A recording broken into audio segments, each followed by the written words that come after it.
I'm back with another 5 suggestions and resources or things that I've just learned while being in art school that I feel will be very useful in extension to the previous 5 that I mentioned. The first one that I have on the list, I'm looking at my notes again. It's essentially a memo that experience is also a part of the academic catalyst. Do not solely rely on school to provide the materials you need in order to activate your agency in other spaces. Do the research needed to be a participant in the community of life. In order to create, you have to pull from experiences and observations, so put yourself in the middle of happenings while also creating your own happenings. So pretty much do not wait for the school or your professor to tell you what you need to do. Take initiative by putting yourself in different environments to fully activate yourself. You want to have ideas and concepts to pull from, and having consistent experiences definitely helps with that.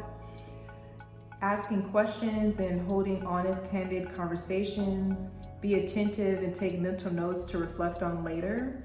I find a lot of times when I'm out and about, I'll have these really phenomenal conversations with people, and sometimes I'll ask to record, sometimes I'll take notes, sometimes I'll take a mental note and then journal about it later and reflect on how it ties with my practice and other things that I'm actually working on. Life in general is just a great tool to always use. Make photos, make videos, record the spaces around you, and really draw from the environments you decide to occupy. It's not to suggest or say be in work mode all the time, but if something sparks your interest or if something ignites something within you, definitely take advantage of that energy to really cannon it. The next suggestion that I have is to take initiative and curate a group show with like-activated peers, or curate a solo show. Now that I'm a little bit older, I really enjoy this energy of creating the space that you need. You don't have to wait for some super echelon gallery or museum to represent you. You can really take it upon yourself to curate the spaces that you need. If you don't have a space, you can use your bathroom and have a bathroom show. You can have a living room show. You can have a gate show. You can really be creative and do what you need to do to activate your agency. I would highly suggest not to be afraid to take up space. It's yours for claiming. You can really just be creative. You can use your bedroom. You have a bedroom show. You can be outside. There's just so many spaces that you can do, and photograph everything. I think sometimes people get a little bit pretentious, especially now since we have, a phone in our pockets that have cameras. People get a little pretentious and they say, oh, I want to be present, right? You could definitely be present and capture the moment. So if you're exhibiting work and you're deciding to take up space with performance art or sculpting or whatever your medium is, take photographs, take videos, ask the people around you to really document this moment, because you're gonna want these moments to be able to reflect on in the future, to build on in the future. What I find is many artists, looking at their videos, they have been working essentially on a single idea. It began with a seed and now it's just like sprouted into other things. You could start with video and end up sculpting. You could start with sculpting and end up with a community-based project. You could begin with a community-based project and end up painting it.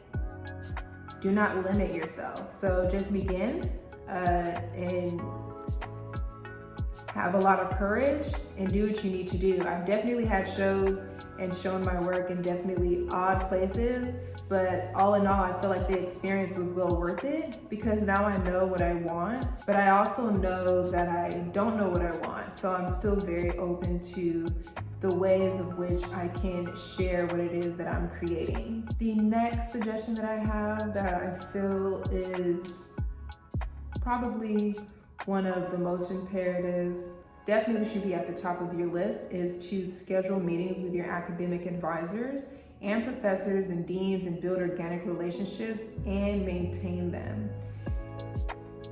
You want to learn who the staff are and ask them about what they do and the services that they're able to offer. I feel like if you want to do school right, you have to do it twice, not literally twice, but the second time with the most intention possible. The first time I entered into university, I didn't understand the amount of resources that were available to me, so I didn't utilize them, right? But now that I'm in school once more, I'm beginning to understand and observe all the resources that have been made available for me. So I have decided to build the necessary relationships that I need in order to get to where I want to go. Their job is to assist you. Their job is to help you. It's to guide you in the direction that you are seeking.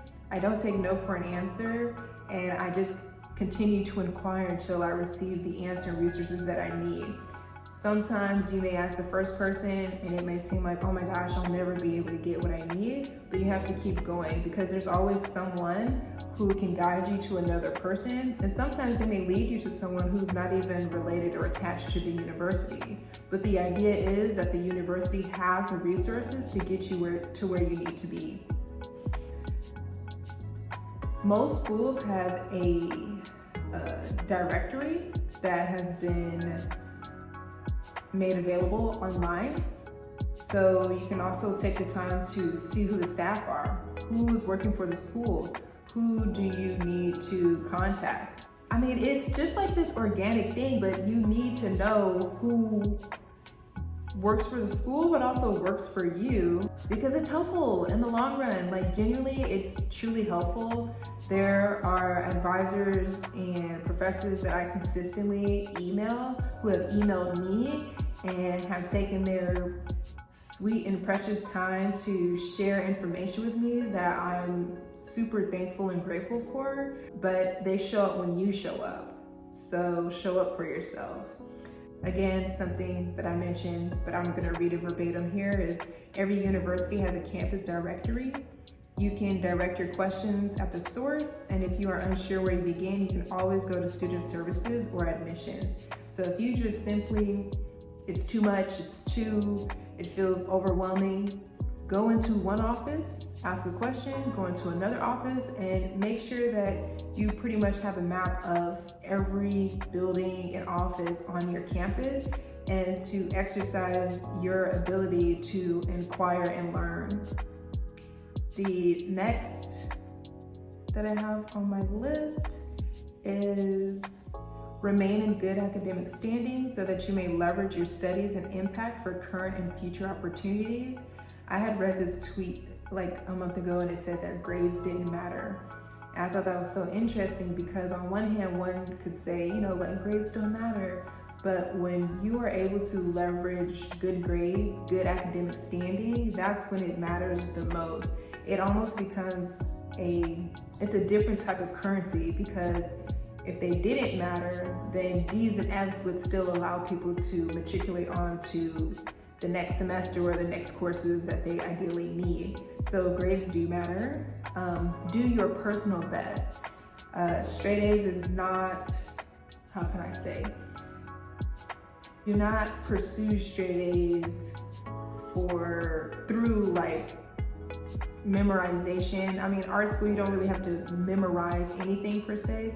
It's about how much can you absorb and then apply. How much can you actually learn? How much can you really expound upon? How much can you articulate yourself to form your own conclusions and your own opinions? You want to ensure that your name is the first name without any hesitation when people ask. So that's another thing with activating your agency. One of my first art professors told me you want to be remarkable. So that's something that I have kept with me. It's remarkable and to remain intellectually promiscuous. So remarkable is now your first and your last name. You want to do things that without a doubt have your name it's the first name, without a doubt. Your name is the first name always. You want to remain astute, on time, and acute. I'm not always on time, but when I arrive, my input is always of impact. So one of my main mantras is always to remain informed as much as possible, to listen, observe, and then provide some type of key feedback. When you compete at the highest level, you become a spectacle, learn the skills necessary to lead, and also consistently remain a student. So it's like this toggle back and forth between lead and student, but not necessarily following. You want to stroke your ego just enough, but also be faced with some type of ability to know when something has become too saturated. So you want to be able to zoom out, take a step back, and see what else that you can incorporate in order to innovate something new and bring something new to the table. Number 10, my final suggestion is to be kind. Sometimes people confuse being nice with being kind. However, you don't have to be agreeable all the time, but you can practice patience and intentional kindness by considering other perspectives while also remaining grounded in your vision, concept, and aesthetic. I find when there is tension, I have observed people cower and lose faith in their ideas. You can be receptive and critical all at once. Be kind. I've definitely learned to take a deep breath and be open and receptive to unique perspectives that are offered during class. I feel like that it's pretty straight to the point. Kind and nice are not the same thing, but you can always extend kindness. You want to consider like how people will remember you. You don't have to, but I feel like that would be like my best suggestion. But also understand that sometimes people are just going to disagree with you flat out. Sometimes things are just going to be disagreeable. But one thing that I will say is, if I can always create a space where someone learns something from me and I'm able to learn something from them, then I've done exactly what I needed to do, disagreeable or not. But always extending kindness and all of these things that I've put into practice, I feel like as a human being and just as an individual, it has just made me a better person in general. I feel like the more I strengthen my ability to create and really critically think about the work that I'm making, producing, alchemizing, I just become a better human being. So essentially these 10 suggestions and resources are ways for you to become a better human being. Thank you guys for watching. These were my 10 suggestions and resources that I felt like would best be of use. And hopefully you can take these things and apply them to your practice. And if you have something that you'd like to share with me, you can definitely put it in the comments down below and I'll respond promptly. Sign up for my newsletter, read my website, blogs, and let me know what you think.